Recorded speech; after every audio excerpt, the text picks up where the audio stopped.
And winter's here to ravage all of us. I can't ever tell when he's joking. He's not joking. How do you do it? Murder. Second season of 1923 continues to exceed my expectations, as episode 2 was all that I could wish for. Now, Spencer is in America, heading to Montana.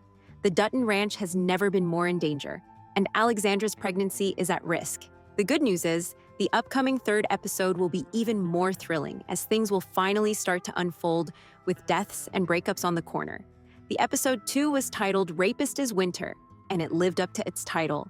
I mean, I don't know if it is because we are in winter right now in the Northern Hemisphere or because the fact that the production design was absolutely amazing. But this episode truly got me.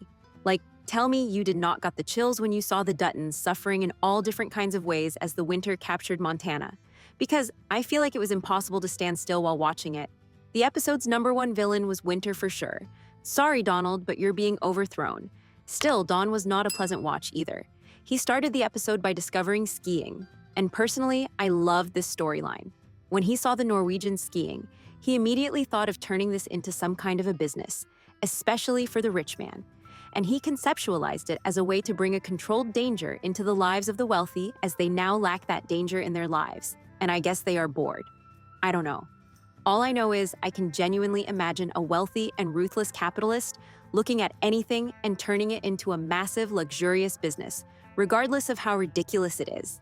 And yes, I'm glad that we finally acknowledged how stupid that we, as human beings, managed to capitalize on everything possible.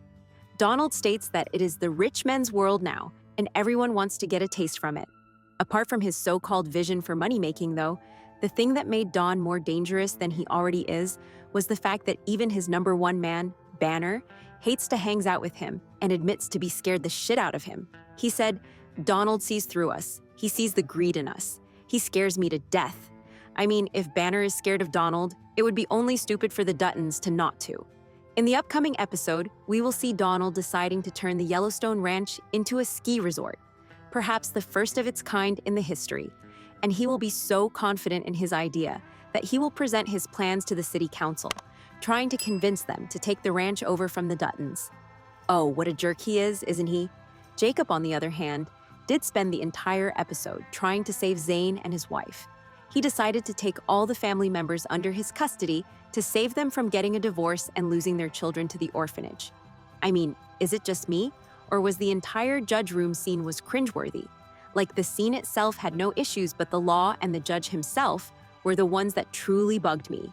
If there is one thing that annoys me is the people who picks their favorite parts of the law and keep pushing it. And yet, when it comes to something in regard to their own life or desires, they see no law as binding. And this judge was the epitome of that. What a hypocrite. Anyway, enough of a rant. Also, I believe we can mark this as the first of Dutton's long-lasting tradition of cleverly manipulating the law enforcement for their own benefit and desires. In this case, I completely approve what Jacob was doing. But let me know what you think. One thing that we should keep in mind about this particular storyline when moving to the next episode is Zane's depressive but also foreshadowing words. When Jacob told him that things will be fine and he will start working at the ranch once the winter is over, Zane said, "If we would survive." And guess what? Even though they came together as a family, the storm intervened brutally, forcing them to take refuge under the reversed wagon altogether. In the upcoming episode, we will find out that some of the family members did not survive the night, as Zane has predicted. And yes, he is one of them. This will be a breaking point in Jacob's stance against the winter, forcing him to take even harsher precautions. Now, we will get back to winter and how it will shatter the marriage of Elizabeth and Jack very soon, but first, we have to talk about Tiana and his hopeless efforts to get escape from the haunting of the priest. As I told you last week, Tiana is not at a random place. She is at a ranch in Texas. And in the upcoming episode, we will find out that this ranch is none other than 4 Sixes. So, through Tiana's journey, we will witness the foundations of the 4 Sixes Ranch, which will act as a bridge to the upcoming 4 Sixes spin-off series. As Tiana said, they tried their chances with everyone, from the police to the priests. And now, it is time to give ranchers and cowboys a chance. And I doubt Taylor Sheridan would present anyone from the 4 Sixes Ranch as a bad guy. So they sure will help Tiana in her journey. Plus, our new Oklahoma Marshal knows about her now, which is both a good and a bad thing. It is good because this woman has a good heart. That's very obvious. It is also bad because she ordered to make a sketch of Tiana's face and put it everywhere.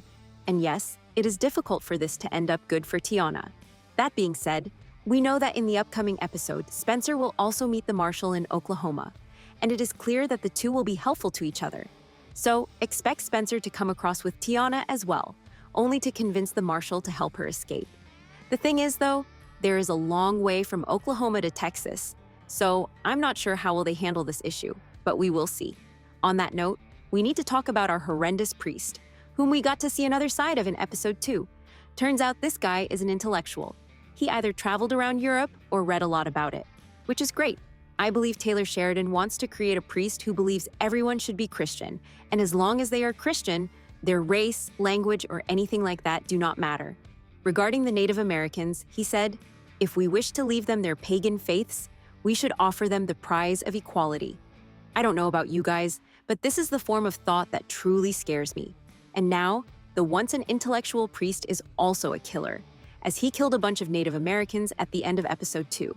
Since that threshold is passed, I'm afraid he will get even darker as a person in the upcoming episode, knowing that he can even kill Tiana. Though, as I mentioned, the Marshal and Spencer will form a nice buffer between the two parties, protecting Tiana from the priest.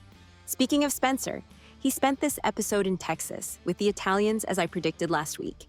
Even though there was nothing wrong with this storyline, I felt like the Italians were there just to be there. I mean, is it just me, or did the trailer make them look to be more important than they actually are? If Spencer was going to meet this man, there should have been a reason for it. And getting a bit of money and gun do not feel like enough of a reason for me. Like Spencer could easily raise money through his fights and buy a gun for himself, so that he could go on his journey faster. Now, I feel like he wasted time with the Italians. I guess he discovered pizza, which is great for him. But did we have to see him discover pizza? Did it contribute to his journey? Not one bit, at least in my opinion. I mean, yes, he will carry that whiskey to the Fort Worth, and I guess it is not a bad way to kick his journey off, but I don't know. Episode 1 raised the bar very high when it comes to Spencer's adventures, so I guess compared to that, this journey felt underwhelming. But, as always, feel free to fight me in the comments. The good news is, as I mentioned, he will end up in Fort Worth first, and then in Oklahoma in the upcoming episode, and our new Marshal will be an absolute saver for him. Plus, his telegraph is about to reach the Duttons, presenting a glimmer of hope to the family suffering under the winter, as they will know for sure that Spencer is about to come. The thing is, the telegraph will reach to Banner as well, forcing Donald to speed up his plans for a ski resort, knowing that things will get way more difficult once Spencer arrives. Meanwhile, Alexandra is at the ocean. We saw her for a couple of minutes in episode 2, as she was reading her letter to Spencer. Tell me, am I the only one who slightly cringed at her when she said she was wanting to have a little army of her and Spencer? Because I could not overlook that.